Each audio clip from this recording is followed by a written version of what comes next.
I always like to start my visits in this little corner. This is a corner dedicated to Cuba. And you may think, what does this relate with wine production here in Spain? Well, although we were wine growers in the 16th century, we did not put the name of our wines until 1870. And this was thanks to a man, to a young man called Jaime Torres. He was born in the Torres family, but at the beginning he did not want to be a winemaker. He wanted to see the world. That's why he decided to embark on a boat that would take him to Cuba. And in Cuba, he was working, he worked very, very hard for many years until he got enough money to buy a small share of this boat, of the Bergantin Eva. This was a boat that would allow him to buy wine in Barcelona and to ship this wine into the city of La Habana. And well, this is how the business started. After many, many years of doing that, he got tired of all these trips, and then he met his brother Miguel Torres. He was still in Vilafranca del Penedès, and then they decided to join forces and they started the winery. And this was on 1870, long time ago. A lot of people that come to the Torres winery fall in love with this little car. This is a Renault 4x4 and used to be the car of my grandfather. He used this car to go around, to visit restaurants, to sell wine, but also to go through the paths of the Penedès and around Catalonia in order to find vine growers that would sell him the grapes so that he could make wine. And I can tell you, this is a great car. It still works after many years. Here in the winery, we have a great collection of old pictures that can take you through the history of Torres. Probably, and talking about difficult times, the most dramatic picture that we have is this one of our winery, totally destroyed in 1939 during the Spanish Civil War.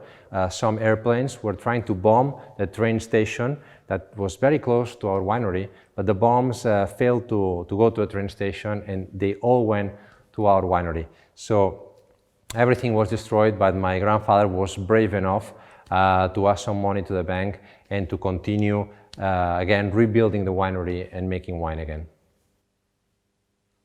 From all the utensils that were used in the past, both in the vineyard and in the winery, maybe the one that I like the most is this massive press from the 18th century.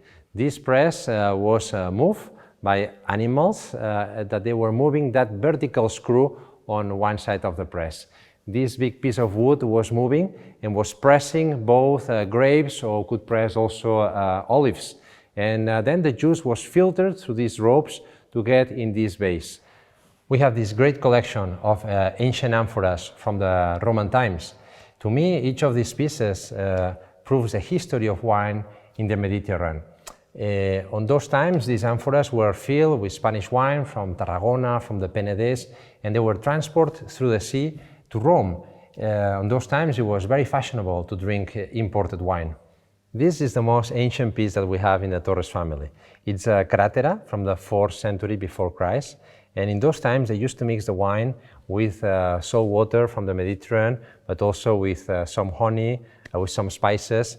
And I can tell you that probably those wines did not have a great taste. But even on those times, they were already enjoying wine.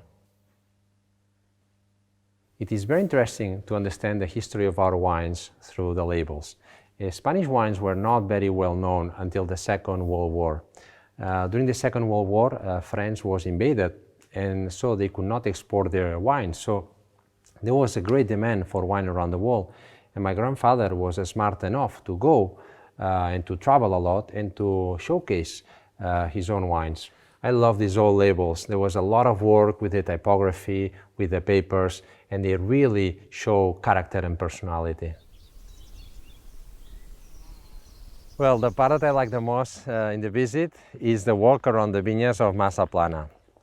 These vineyards were planted in the year 64, 65, and it's very ancient Cabernet Sauvignon with very deep roots now. It's a great vineyard, and every single one of these vines, of these very old vines, to me is like a sculpture. So to me, it's like walking in a museum, but outside. It's something very unique and very precious. For any great wine, the most important thing is to have a great vineyard. And that means understanding the soils, understanding the climate, the varieties that you're going to plant, the people that is going to take care of this vineyard, and the environment in general. I'm a great defender of promoting the biodiversity in the vineyards. Here, for example, in Mazaplana, this is an organic vineyard, 100% certified. And now I'm close to this insectary where we have insects that help to promote the balance and to not use chemicals in the vineyard. But we also have bees to help the pollination. We have a lot of birds also, sheep that they produce the compost that we're going to use afterwards in the vineyard. Anyway, it's very important to keep this balance. I always feel that when a vineyard is balanced is when really expresses the essence, when expresses with words through wine the message that wants to give. To understand a wine like Mazaplana, it's very important to understand that this wine comes from a single vineyard. It's a single vineyard of 29 hectares. And inside that vineyard, we can find different kind of parcels with a slightly different soil, sometimes with more gravel, sometimes with more clay, sometimes more calcareous. When it comes to harvest time, we harvest it in a different moment, just when that parcel, when those grapes are perfectly ripe. And then the grapes come here. We select them by hand. And then after a gentle crush, we put them in these different vats. The important thing is that nature gives us always like an excellent gift, that is these precious grapes. So the key thing to remember always is that the great wines are made in the vineyard. So the most important thing is not to make mistakes here and just let the wine express by itself. Now we are in the aging wine cellar for the single vineyard wines. And it's a very unique place. There's a lot of silence, it's very cold, the right temperature to age our wines. Here the wine is going to go through a process of aging, of micro-oxidation, of integration with this wood that will make the wine more elegant and to have more finesse. It feels special because it's a place where we see the work of the last 2 or sometimes 3 years waiting here. And it's very unique, it's very special to us. So we come to the last part of the visit where we open bottles of wine and we enjoy them. So you can find these wines that I selected in many online wine stores. So here's my selection. Mazaplana from the Penedès, a wine to understand the Torres family, very important, great wine.